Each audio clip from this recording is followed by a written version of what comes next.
대나TV 유튜브 구독 신청으로 저희에게 힘이 되어 주십시오.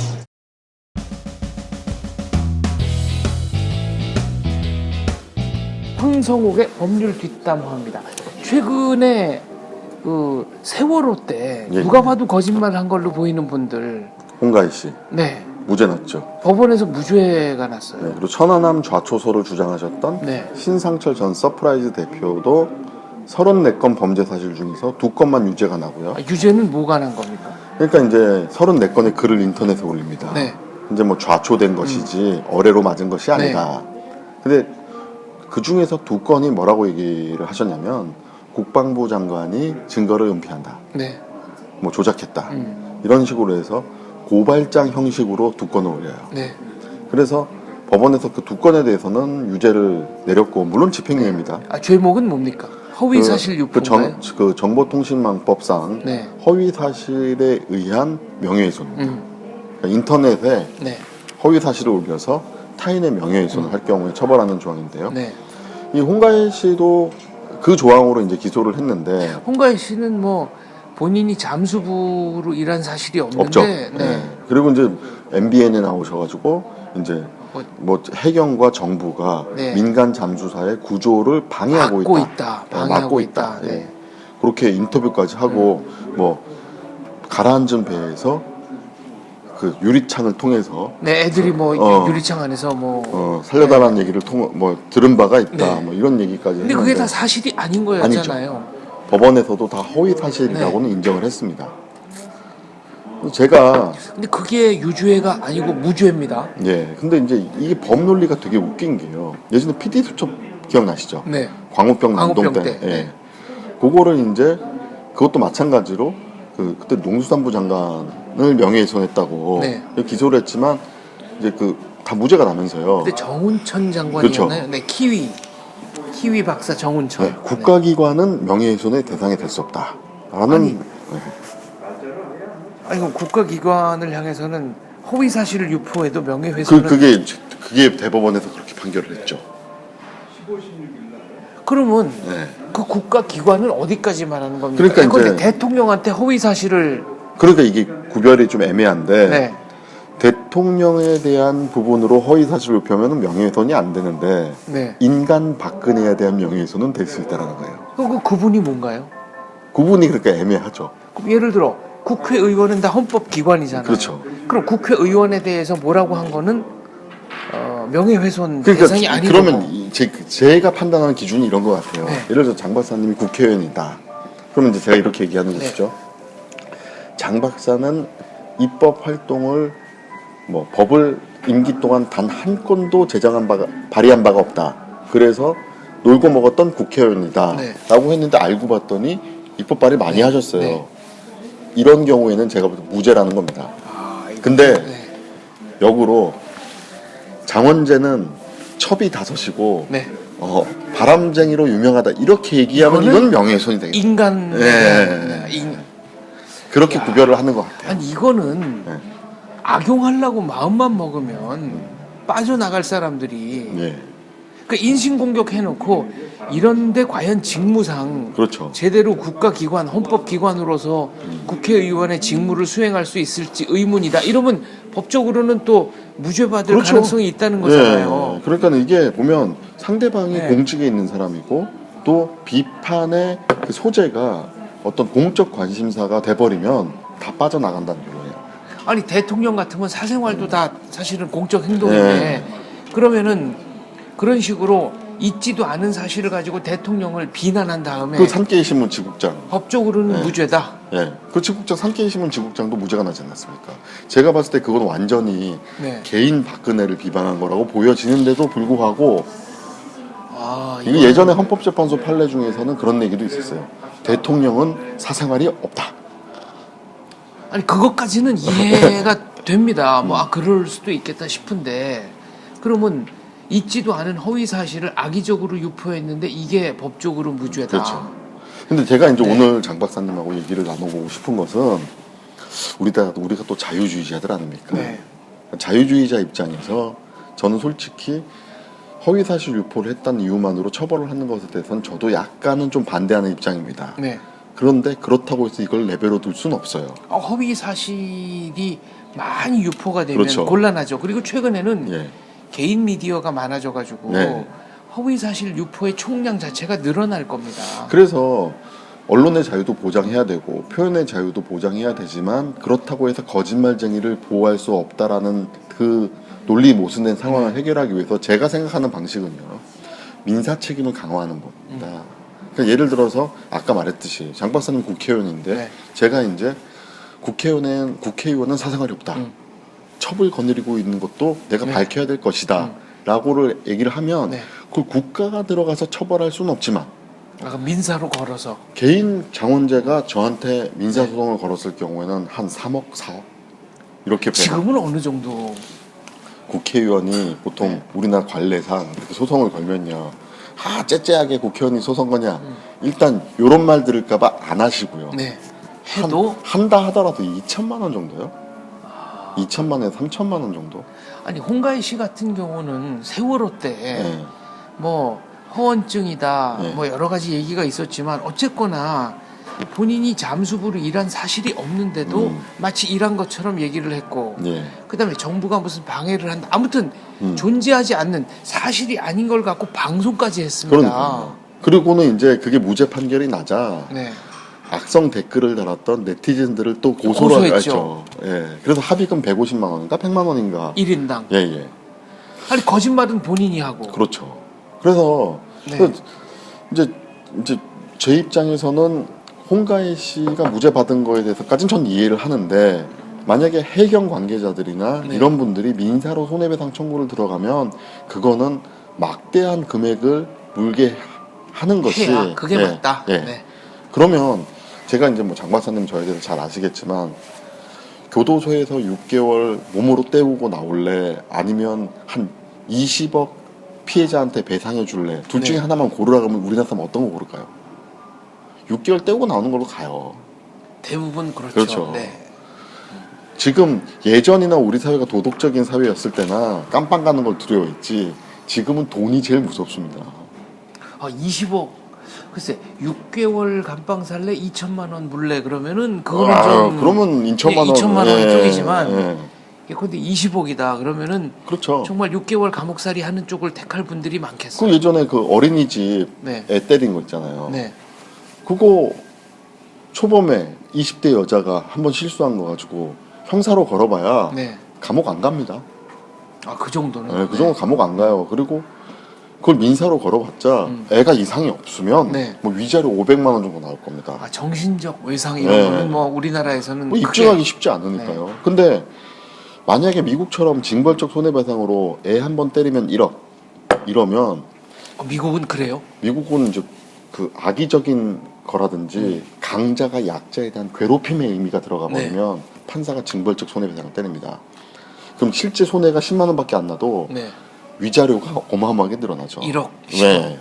그러고 보니까 예전에 무슨 일본인 상사 주재원이 여직원, 네. 미국인 여직원을 괴롭혔다가 예, 예. 근데 우리 기준으로 보면은 뭐 치마 좀 짧게 입으면 안 돼. 이 정도 얘기했다가 징벌적 배상으로 몇 억 물었죠. 제가 항상 주장하는 게 뭐냐면 형사처벌로 사회 질서를 유지하기는 쉽지 않아요. 왜냐하면 이게 지금 요즘에도 문제가 되고 있지만 네. 요즘에는 살인보다 강제추행이 더 무거운 죄입니다. 네. 그러니까 이게 뒤죽박죽이 되는 결론이 나지만 돈에 의한 배상으로 질서를 잡아가면요 사람들이 오히려 더 잘 지켜요. 깔끔하네요. 그게 네. 어떤 면에서는 더 깔끔할 수 그래서 있겠어요. 제가 이제 가끔 이제 저희 사무실도 미국 변호사들이 있으니까 얘기를 해보면 이런 얘기를 합니다. 이렇게 하면 미국에서는 어떻게 돼? 그러면은 그거는 몇십만 불 이상 배상을 해줘야 돼. 네. 한참 얘기를 해요. 그럼 구체적인 얘기를 하나 해드릴게요. 소라넷이라고 아시죠? 네. 음란 네. 사이트. 그게 이제 미국에 서버를 두고 있는데 네. 그게 한국에 서버를 두고 있으면 바로 처벌을 합니다.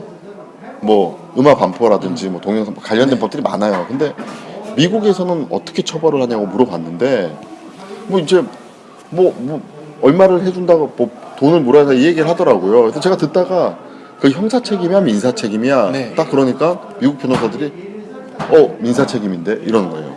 형사는 아니다. 네. 네. 그러니까 특별법 자체가 형법이 아니라 민법을 만들어 가지고 이게 민사법이라는 거예요. 네. 그럼 민사법으로는 그렇게 배상해주고 그럼 형법으로는 처벌 안 되냐? 그러니까는 미국 법은 그렇대요. 여자친구 몰래 자기가 동영상을 올리면 그 남자친구는 확실하게 처벌을 하는데 형사적으로 네. 운영자는 그것이 여자친구의 동의를 받지 않았다는 것을 알고 네. 또 두 번째 그 알면서 그 동영상을 자기의 영리 목적으로 이용했다라는 것을 입증을 해야지만 처벌을 안 됩니다. 아, 그러니까. 네. 네. 그러니까 형사적으로는 처벌하기 어려운데 네. 민사적으로는 또 되게 쉽게 배상이 돼요. 아, 민사로는. 예. 그 여성, 피해 여성 입장에서는 예. 민사로 걸면. 민사로 걸면 몇백만 불이 나오는 네. 거죠. 네. 그러니까 이게 제가 그래서 미국 변호사들은 민사 책임하고 형사 책임을 잘 구별하지를 않아요. 왜냐하면 변호사들 입장에서는 피해자가 구제만 받으면 되거든요. 네. 근데 우리나라는 그 기어이 전과 하나 만들겠다는 거에 집착을 한 나머지 민사 책임에 관해서는 별로 잘 신경 안 쓴다는 거죠. 근데 의외로 피해자들이나 가해자들이나 피부로 느끼는 것은 돈입니다. 그럴 것 같아요. 네. 앞으로는 네, 네. 더더구나. 뭐 기회가 되면 또 베나TV에 나와서 말씀드리겠지만 지금 민사 책임을 묻기 위해서 절차가요 너무 복잡하고요. 그리고 배째는 사람을 감당할 수가 없어요 지금. 배째라. 네. 네. 이걸 이제 유식한 말로 무자력 항변이라 그러는데요. 네. 무자력 항변을 하는 사람에 대해서는 방법이 없는 게 대한민국 법 시스템입니다. 아, 이게 뭐 잡아가든지 네. 나 돈 없으니까 뭐 네. 벌금 때리든지 마음대로 해라. 근데 이제 제가 이제 장 박사님께 한번 여쭤보고 싶은 게 만약에 제가 장 박사님 저한테 피해를 줘서 제가 이제 뭐 1억 원의 손해배상을 받았어요. 네. 근데 그 판결문을 갖고 있으면 은행에 예금 뭐 금융권에 거래를 할 때마다 추적이 돼가지고 자동이체로 저한테 뭐 네, 얼마씩? 얼마씩 계속 죽을 때까지 온다고 하면 그럼 과연 약속을 안 지키거나 네. 다른 사람의 해코지 하는 행동을 할까요? 하기 어렵죠. 어렵죠. 하기 어렵죠. 근데 어려워요. 우리나라 같은 경우는 그냥 재산 빼돌려놓고 와이프 명의, 애들 명의 이런 식으로 다 바꿔놓고 네. 자기는 유령처럼 활동하는 게 가능합니다. 이게 법의 사각지대가 있는 거네요. 그러니까 이제 민사소장 네. 검사가 부르는 건 무서워해요. 깜빵에 갈 수도 있으니까. 네. 근데 민사소장은 전혀 무서워하지 않는 게 네. 우리나라 현실이에요. 일단 3년, 5년, 7년 그렇죠. 오래 걸리고 예. 뭐 시간 오래 걸려봐야 뭐 몇백만 원, 그러니까 몇천만 쉽게 원. 말하면 네.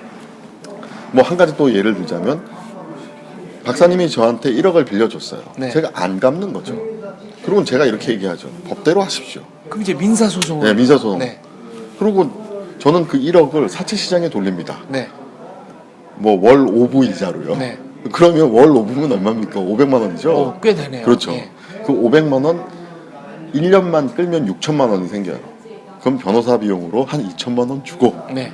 4천만 원 내가 먹어도 그 사이에 박사님 망하죠. 1억 받고 그걸 또 딴 사람한테 줘야 되고 사업을 해야 되는데 그렇죠. 그리고 뭐 소송도 예. 못 주고 민사소송이- 있으니까 네. 또 그쪽에서 못 받는 사람은 사기로 고소하겠죠. 네. 그러면 그 다음에 제가 이렇게 얘기하죠. 8천에 쇼부 칩시다. 그러니까 돈 꿔간 사람이 그렇죠. 오히려 큰 예. 목소리를 내는. 근데 아까 제가 말했던 해결 네. 방법으로 만약에 이렇게 못된 짓을 했을 경우에 손해배상을 한 100억 때리면요. 그리고 제 레코드에 항상 남아서 네. 은행이랑 거래할 때마다 계속 빠져나간다고 하면 겁나서라도 못합니다. 겁나서 못합니다. 네. 이게 바로 미국에서 재판이 많이 일어나지 않는 재판을 함부로 하지 않는 이유가 바로 이래서 그렇죠. 재판은 재판은 일도 양단입니다. 네. 51%의 나쁜 놈이 100% 책임을 지는 게 재판이라는 거죠. 조정은 51대 49로 나눠왔지만 네. 재판에 들어갔을 경우에는 이것은 한 놈이 죽어야 된다는 흑이냐 백이냐. 그렇죠. 네. 근데 그게 우리나라 시스템은 아니라는 거예요. 그러니까 그럼- 우리나라는 역설적으로 민사가 복잡하다 보니까 오히려 재판 건수가 굉장히 늘어나요. 그렇죠. 네. 막 한풀이 소송도 많이 하고요. 그리고 이제 그 나홀로 소송 변호사 문턱이 높으니까 나홀로 소송도 많이 하게 되고 나홀로 소송 하다 보니까 이 법적인 지식이 없는 사람을 판사가 상대하다 보니 재판이 또 늘어지고요. 네. 근데 이게 아주 기능적으로 생각을 해보면요. 변호사가 붙어서 억울한 사람 쪽에 서서 이기면 나쁜 짓을 한 놈이 다 물어주게끔 제도를 바꿔버리면요. 그러면 진짜로 억울한 사람은 재판을 해보는 거고요. 네. 안 억울한 사람은 재판을 못하는 상황이 됩니다. 이게 더 합리적이지 않을까요? 그게 더 합리적인 것 같은데요. 네. 그래서 저는 우리나라는 누구도 승자가 없고 좀 공무원만 항상 승자가 되는 것 같습니다. 그리고 그렇죠. 그러다 보니까 재판 과정에서 네. 추가 3간 태우더라도 빈대 잡는 맛에 끝까지 그렇죠. 소송한다. 이런 경우가 나오죠. 그리고 이제 초과 상관이 아니라 기와집을 갖고 있는 분들은 네. 창고 하나 태워도 끝까지 간다. 네. 그러면 초과 상관밖에 없는 사람은 부잣집 창고보다도 못한 신세가 되는 것이죠. 실익이 없는 경우가 네. 많더라고요. 소송에서 이겨도 네. 감정적으로는 뭐 깨끗해지겠지만 그래서 저는 우리 사회가 신용사회로 가려면 크레딧이라는 개념이 도입돼야 된다고 네. 봐요. 그래서 제가 미국에 있을 때 가장 놀라웠던 것은 저는 미국 사회에서 크레딧이 없으니까 자동차도 비싸게 주고 사야 되고요. 그렇죠. 보험료도 비싸게 내야 되는데 크레딧이 좋은 사람은 보험료가 대폭 깎이고요. 그렇습니다. 수십 년간 네. 보험료 꼬박꼬박 냈고 네. 사고 안 냈고 네. 네. 이런- 자동차 그것도 네. 뭐 무이자 할부가 바로 돼요. 근데 이제 유학생은 크레딧이 없으니까 너는 무조건 일시불, 네. 전액. 음. 이 크레딧이라는 개념이 우리 사회에 좀 도입이 돼야 된다고 생각합니다. 그렇죠. 역시 신용 사회로 가는. 네. 그리고 신용 자체가 실질적인 자산이 될 수 있다는 걸 모두가 인지하면 그렇죠. 그러면 이제 본인의 신용을 스스로 허무는 일은 없겠죠. 그러니까 저는 이제 극단적인 예가 현금 100만 불을 가지고 있지만 신용이 없는 사람과 네. 현금 10,000원밖에 없지만 크레딧이 아주 높은 사람이 있다면 10,000원밖에 없지만 크레딧이 높은 사람이 대접받는 사회가 좋은 사회가 아닐까 그런 생각이 듭니다. 그렇군요. 근데 우리나라는 현금을 많이 갖고 있는 사람이 네. 거래계에 있어서는 제일 왕입니다. 그만큼 사회가 좀 이렇게 불안정하다는 예. 이런 뜻도 될 것 같습니다. 역시 민사소송 조금 더 근데 편하게 박사님 짧게. 천안함에서 시작해서 민사소송으로 저희는 원래 또 이렇게 아무튼 뭐 거짓말 한 사람들이 무죄 판결 받았다. 이 심정적으로는 좀 납득은 안 그렇죠. 됩니다. 근데 허위 사실 자체로만 처벌하는 법조항이 없어요. 그리고 그렇게 또 법조항을 만들어 또 괜찮으냐는 아마 박사님도 현실적으로 그렇게 물어보면 그건 또 아니라고 대답할 겁니다. 그렇습니다. 왜냐하면 그것은 그것을 괜찮다고 하는 사람들은 약간 제가 볼 때는 국가 사회주의적인 성향이 있어요. 아무튼 저희가 이런 문제 제기를 함으로써 시청자 여러분들에게 생각할 거리를 그렇죠. 제공해 준다. 뭐 이게 또 베나 TV의 정신이니까요. 그리고 뭐 사실 제가 뭐 반론의 여지가 많은 말씀을 드리지만 황병 같은 변호사도 있구나 하는 정도로. 알겠습니다. 네. 오늘 여기까지 하겠습니다. 네, 고맙습니다. 감사합니다.